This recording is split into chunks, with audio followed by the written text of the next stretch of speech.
So look, the harsh truth is that not every music marketing campaign that you run is going to be successful right out the gate. And it actually becomes extremely important for you to have systems and strategies in your back locker that you can use to save an underperforming campaign. So that's exactly why I'm starting this YouTube series, to share with you different tips and strategies that I use to help an underperforming campaign get to the levels that I want to see it at. So stick around, because this video is going to be the first of many in how to actually save an underperforming campaign when you're trying to market your music through Facebook and Instagram ads. We got a pretty good tip that I want to get into today, and I don't want to waste any more time, so let's dive on into today's video. So the tip that I'm going to be going over today is about leveling up your copy. For those who don't know what copy is, it refers to the text, caption, or description that gets placed with your ad when you're serving it to potential fans. So in this video, I want to dive into specifically copy and how we could take it up a notch to help us cut down our costs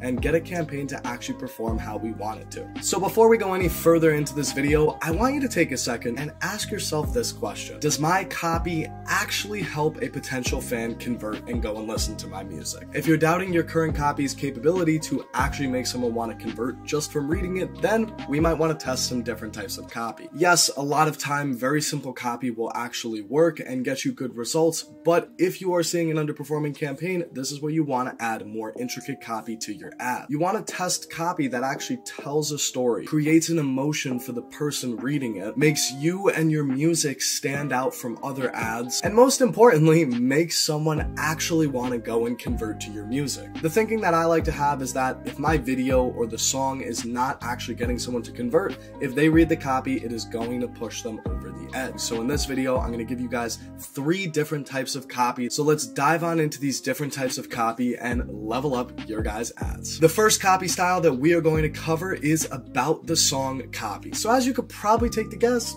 this copy is about the song. It could truly be anything. Something about how the song was made, your inspiration for it, something different about this song in comparison to other songs you make, whether it be the genre, the style, the emotions, the story, truly anything you can think of that'll entice the people about the song that they may not pick up on from listening to the snippet. It's almost like your song is 2D and this style of copy is making your song 3D, adding another dimension to it, showing another side, and overall personifying something that a listener won't necessarily pick up on the first time that they hear it or when they're just looking at the ad visually. And now for an actual example of what about the song copy looks like, here's what I have for you. Here's the thing with my song Adrenaline Drive.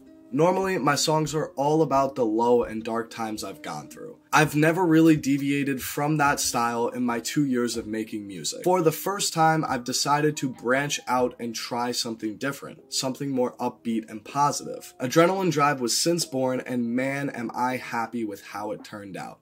It's out now and streaming on Spotify. Click the link to check it out, where this is telling so much more, giving anyone who reads it so much more desire to actually want to go and convert on this ad and give the song a chance. So now let's take a look at copy style number 2, and that is going to be who can relate copy. The goal of who can relate copy is essentially to tell the potential listeners who the song is for and if it's something they can relate to. But there is a catch with this style of copy. You have to be broad. If you say only people in New York can relate to this song, someone in Ohio can feel timid to actually listen to it.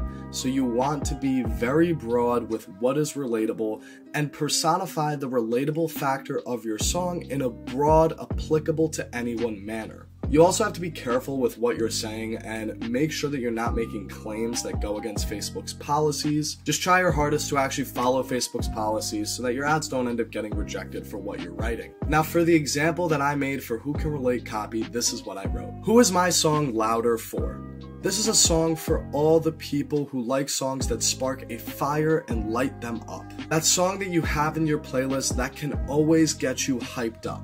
Click the listen now button and see what I mean. Where this is a more aggressive style of copy, but it gives an edge and makes someone want to figure out is this song actually going to get me hyped up, or is this song actually going to do what the person writing it is saying it can? Giving them way more reason other than just the audio or the visual to actually want to listen to your song. That's the overall goal that you want to accomplish with your copy, is give someone a whole nother reason to want to actually convert, want to go to Spotify, and want to become a fan. So now let's take a look at the third style of copy copy, which is going to be goal form copy. The goal of goal form copy is quite simply to express your goal of your career, song, or life. To essentially express your passions and convert fans based off the goals you have. As hard as it may be to believe, people love to support others when they actually have a reason to, and this style of copy will go and provide those reasons. It's to tell someone your why, because if someone actually knows your why, it gives them so much more ability to personalize with you and want to actually support you. So for the example of goal form copy, this is what I wrote. Well, this is my goal. I want to impact people and help them pursue their passions in life. Every time I'm in the studio, this is what I try and cultivate every time I get on the mic. So my song Chase is the best embodiment of my goal that I have made to date. I'd love for you to let me know if the song follows my goals. Where this type of copy is going to be sparking tremendous interest from a potential fan and tell them so much more about you and why you're making music, why you're advertising on their screen, leading them to actually want to go and listen and convert into a potential fan. Now, if someone were to actually read this and align with the goals and the things that you're saying in your copy, then go and listen to your song and actually like it, just imagine of the powerful and type of fan that they would become and the amount that they would want to support you. As you see from the examples and different styles of copy we went over in this video, they have tremendous ability to add a different level to your actual ads and give people so much more reason to want to convert. I have an e-document that's going to be in the first link below this video that actually goes over 10 different tips that you can do to save an underperforming campaign. And also, if you would like to learn more about the Fan Builder Blueprint and how it is teaching artists strategies like these and so much more, click the second link below the e-doc link, as that will take you to the free training on the Fan Builder Blueprint. And without any further ado, that wraps up today's video, and I hope you guys enjoyed it, and I will see you in the next one.